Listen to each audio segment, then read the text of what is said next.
Bonsoir la Jacques nationale ADK, bonsoir à Tata Ndeye Satala Diop et merci d'être là. Bonsoir à Cordo Dieye Abdoulaye, bonsoir également à Cheikh Tidiane, ravi de vous retrouver. Bonsoir à tout le monde. Donc nous sommes là encore pour parler d'une émission que nous avons le plus grand plaisir aujourd'hui de partager avec Ndeye Satala Diop. Donc dans quelques minutes, nous allons commencer l'émission. Merci beaucoup. Bonsoir à tout le monde, bonsoir à toute la Jacques nationale. Donc, c'était là. Merci de cet accueil. Je suis très ravi de partager cette émission avec vous.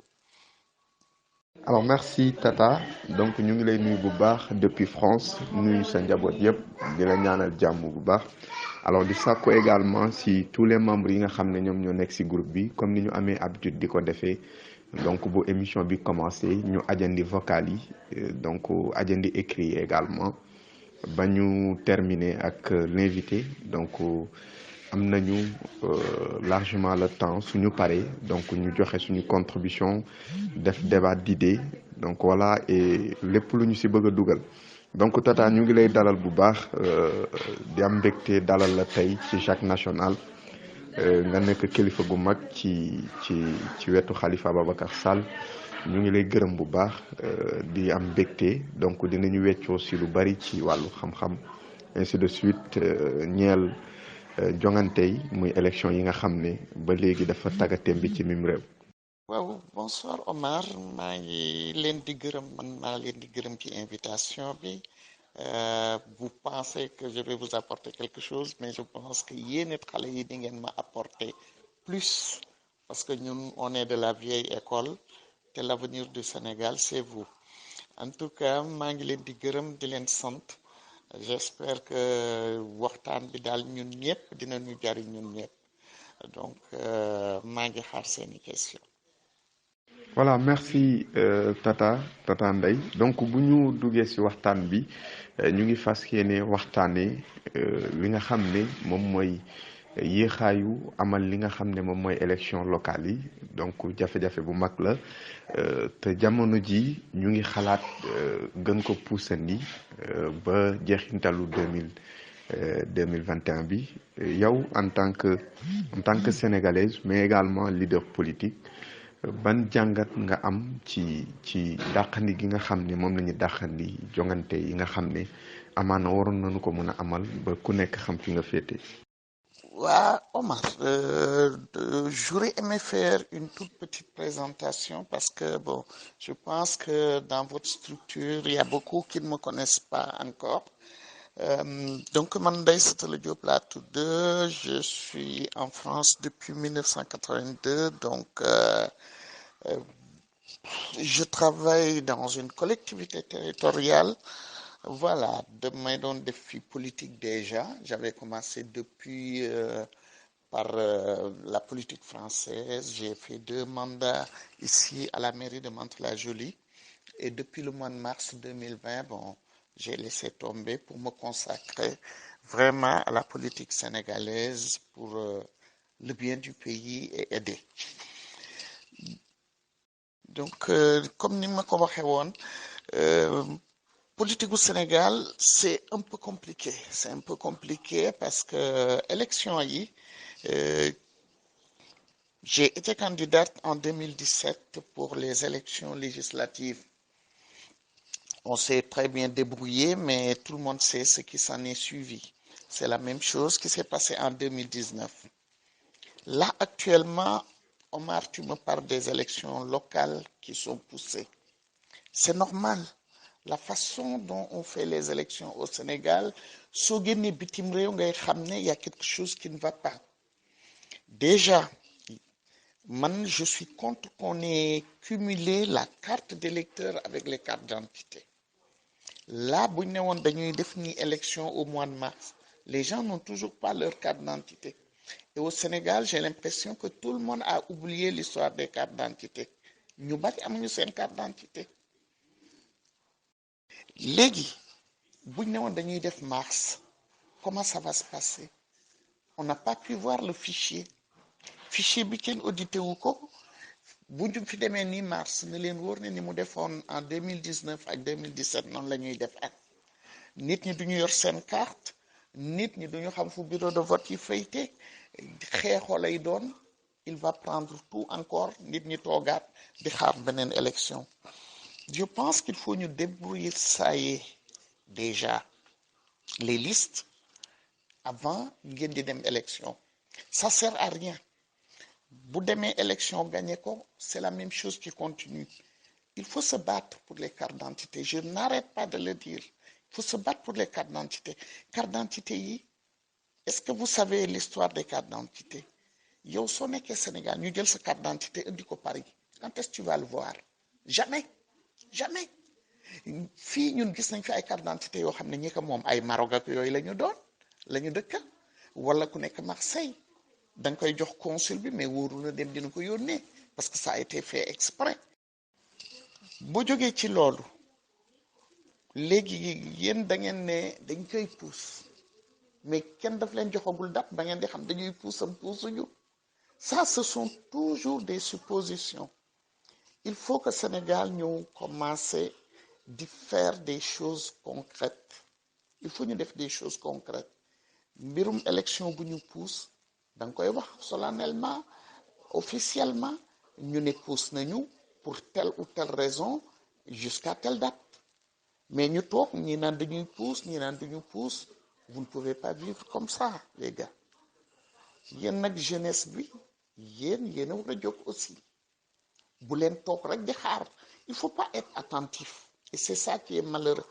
Sénégal on est trop attentif regardez ce qui se passe en Côte d'Ivoire comment la Guinée a fait regardez le Mali bu ngeen toogee ce sont les mêmes choses qui vont arriver Macky Sall a un plan il le déroule depuis qu'il est là ñun ci suñu bopp ñoo war a jóg on est une vraie opposition il faut ñu wane ne opposition lañu c'est-à-dire se battre wàcc sur le terrain bañ a nangu lépp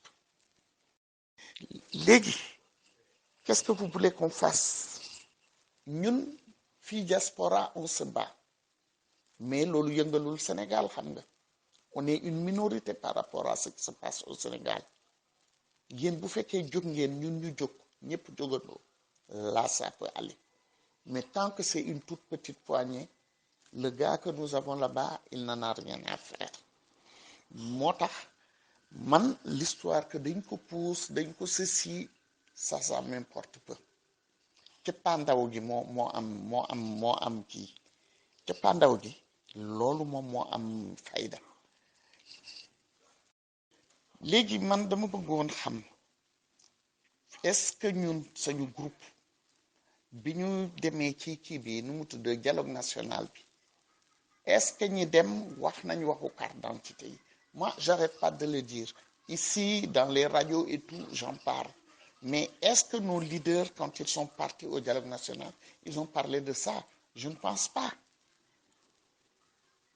pas ça c'est le nerf de la guerre pour élection si tu n'as pas une carte d'identité t'as pas une carte d'électeur c'est pas la peine d'aller en élection c'est pas la peine d'y aller leen na dafa am ko ma doon woo léegi man j'aurais aimé vraiment que vous me répondiez sur l'histoire des cartes qu'est-ce que vous avez fait depuis parce que man je viens d'intégrer votre groupe bon j'ai vu comment ça se passe et tout mais il y a des efforts à faire il va falloir les jeunes que vous fassiez un effort il faut être visible en politique il faut être visible déjà quand vous faites vos émissions pour moi vous deviez le faire passer sur votre site vous savez nous tous nous on est déjà des convaincus on ne peut pas nous convaincre encore plus on est déjà des convaincus maintenant c'est à nous de convaincre d'autres personnes et convaincre d'autres personnes ça veut dire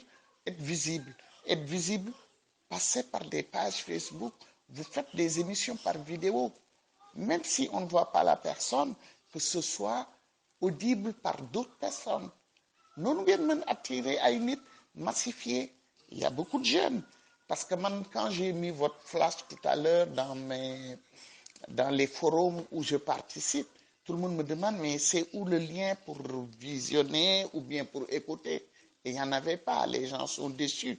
J'espère que le service communication d'une étude, j'en ai parlé un peu à Omar. Voilà. Ouais. Élection au Sénégal, il faut ñu waxtaan ci. J'aurais aimé, Omar, échanger avec toi dessus pour xam comment ça se passe. Parce que moi, je les ai fait ici. Hein. C'est assez compliqué, c'est des batailles pas possibles. Mais j'aurais aimé qu'on en échange. Comment vous faites pour tenir des bureaux de vote? Est-ce qu'on vous apprend comment on doit se comporter pendant les élections pour que vous ne soyez pas surpris? C'est ça le problème.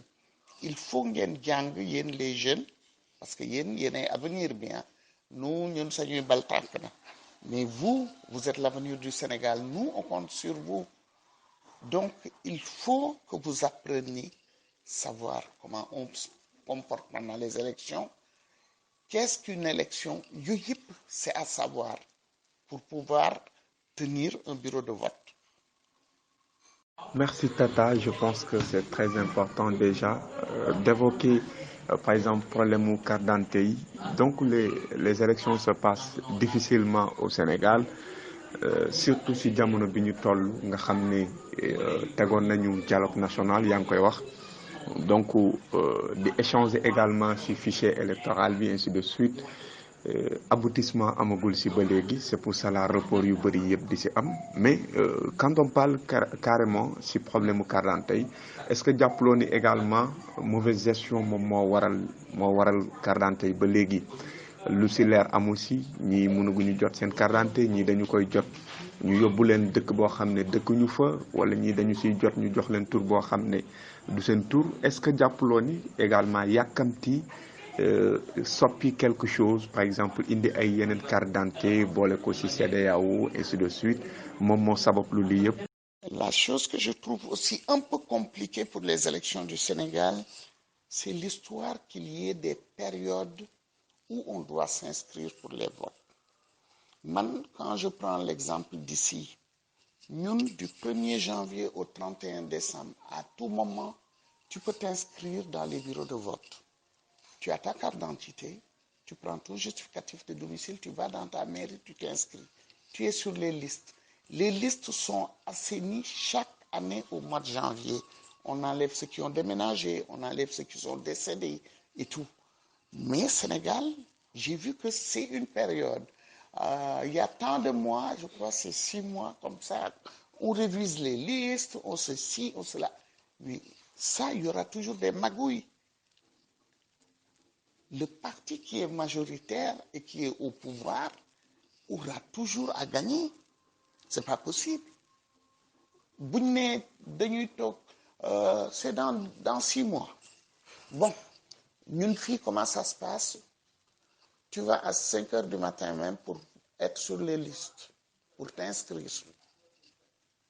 On te sort une autre liste pour te dire que ça, c'est les listes des personnes qu'on va appeler ñoo inscrire. Jusqu'à ce que ça finisse. Après, c'est le parcours du combattant encore pour avoir ta carte. Ce sont des choses sur lesquelles nous devons travailler et le dire à notre leader. Je pense que tout ce que tu as évoqué, ce ne sont même pas des erreurs. Je pense que ça a été fait sciemment. Ça a été fait sciemment parce que je ne comprends pas comment on peut faire une carte d'identité, un homme à une photo d'une femme, comment on mélange les noms, comment on te change de circonscription, de bureau de vote. Même fille, c'est pareil. Les province. Les gens n'y vont pas. Et ils ont raison. Dialogue national, tout ça, c'est de la diversion.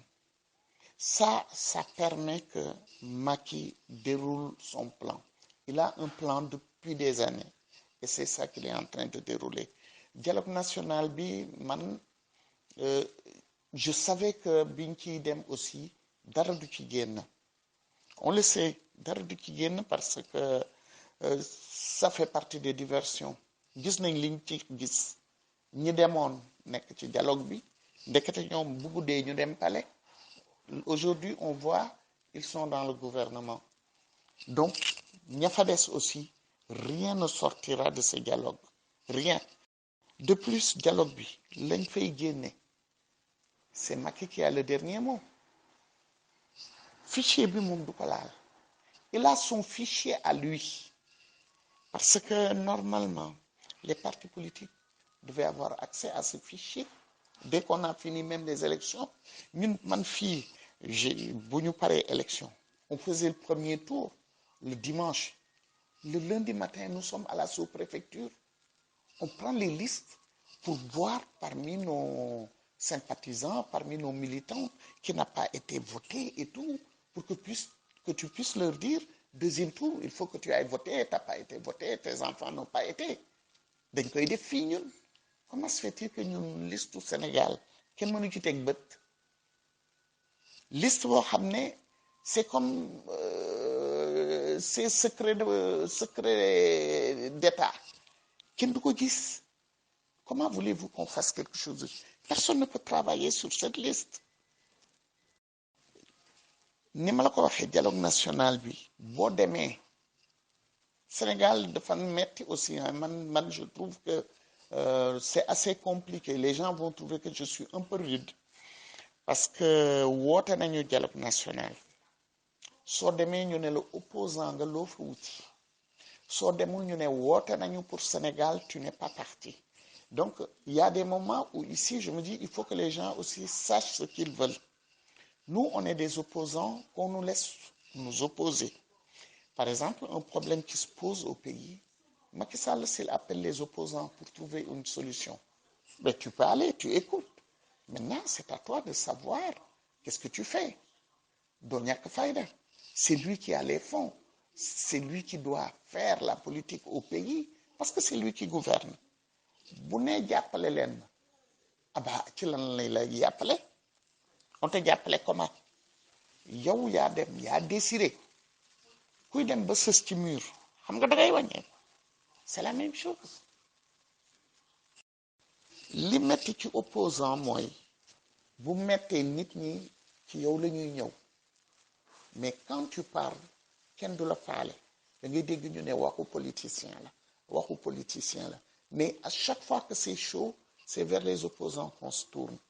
loolu aussi il faut ngeen xam ne c'est une chose qui existe, ce n'est pas seulement au Sénégal mais partout c'est pareil.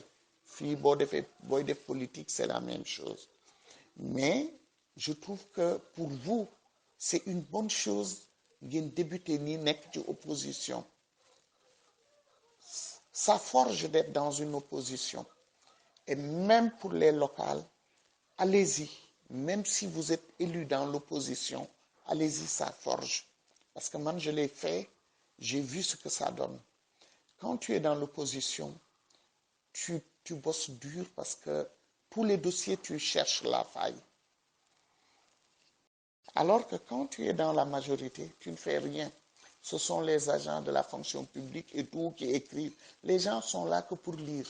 Quand vous voyez les ministres et tout, ils n'ont rien écrit, ce sont d'autres personnes qui écrivent, ils sont là que pour lire. Des fois tu leur poses la question, ils sauront même pas ce qu'ils ont dit, c'est quoi. Voilà. Mais vous essayez de bien creuser, allez voir les dossiers dans les mairies. J'espère qu'au Sénégal on vous laisse avoir accès, nos jeunes, allez-y. Et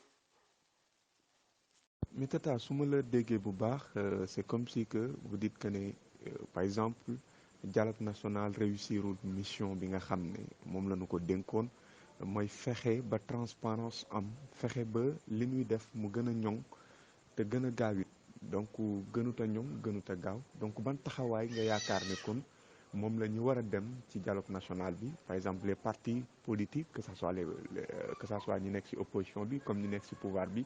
Donc je m'adresse li ci ëpp sax ñi nekk ci opposition bi, puisque ñoom la yëf yi gën a concerné. ban taxawaay nga jàpp ne moom la ñu war a taxawee ci dialogue national? Il faut que vous alliez voir dans les dossiers pour pouvoir prouver ce que vous dites, parce que li nga gis kenn mënu la wax ne du dëgg. bu la nit ñi gëmul aussi yow xam nga li nga gis. Donc ça c'est une chose que je vous recommande. Nous avons malheureusement la chance d'être dans l'opposition. Il faut qu'on en profite. Il faut qu'on en profite parce que bés bu ñu nekkee au pouvoir ñun la ñuy ŋaañ. Donc maintenant que nous sommes là, ça nous permet d'éviter certaines erreurs. Ça nous permettra d'éviter certaines erreurs. Là gis nañu dëkk bi nu mu mel, gis nañ nit ñi ni ñu sonne, kenn mësul xalaat ne Sénégal dina mën a demee nii. Parce que vous êtes encore jeune, mais ñun on sait que de notre temps, Sénégal c'est le pays que tous les Africains admiraient. On était en avance sur beaucoup de pays. Mais maintenant, on est les derniers. Hein. Si vous avez l'occasion d'aller dans les sous-régions et tout, vous verrez que ce qui se passe au Sénégal, c'est triste. C'est très, très triste. Tu sais, Omar,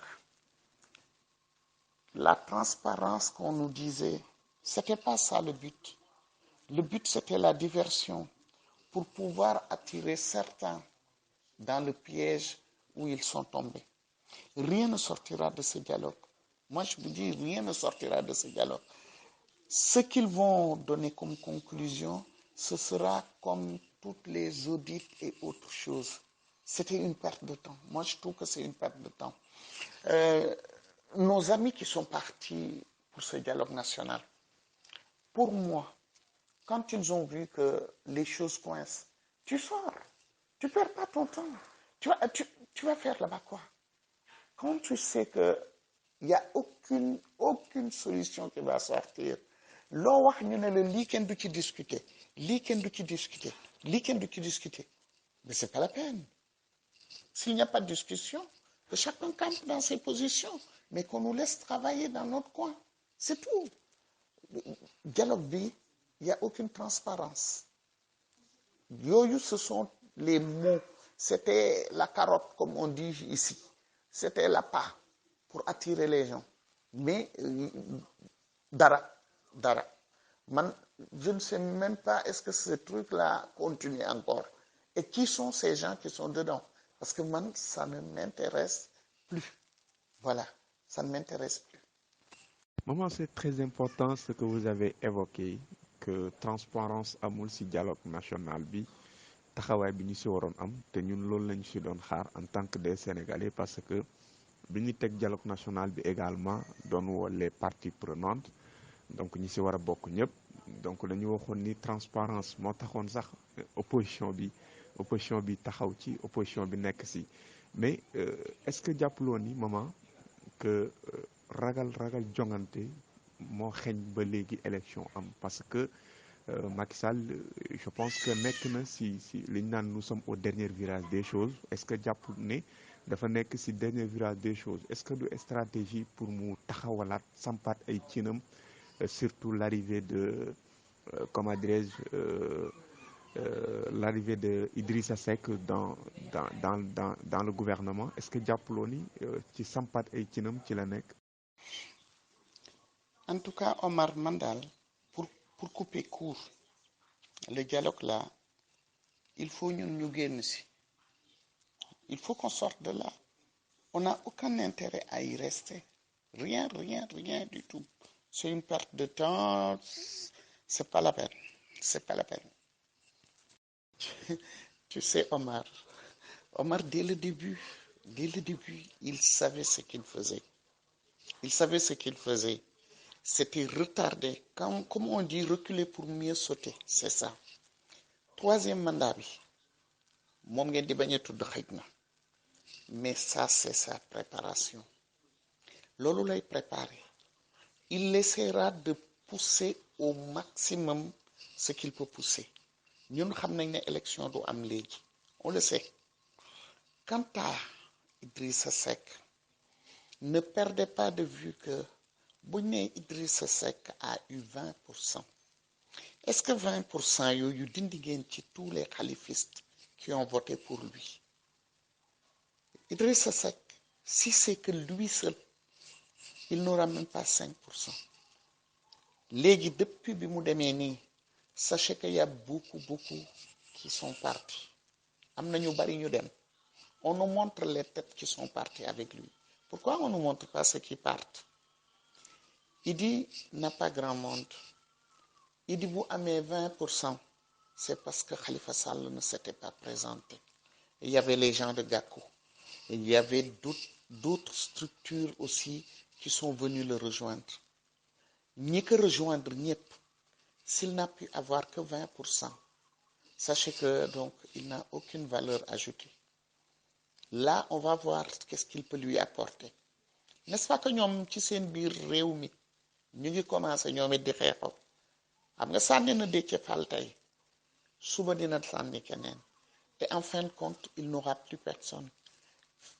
Il finira comme nos amis socialistes qui sont partis parce que il va l'affaiblir de sorte que il ne pèsera plus rien parce que Idi ne vaut déjà plus rien mais il ne va plus peser un gramme. Ça, c'est moi qui le dis. Yàlla nañu fi dégg bàyyi mais Idi c'est fini pour lui et il le sait voilà.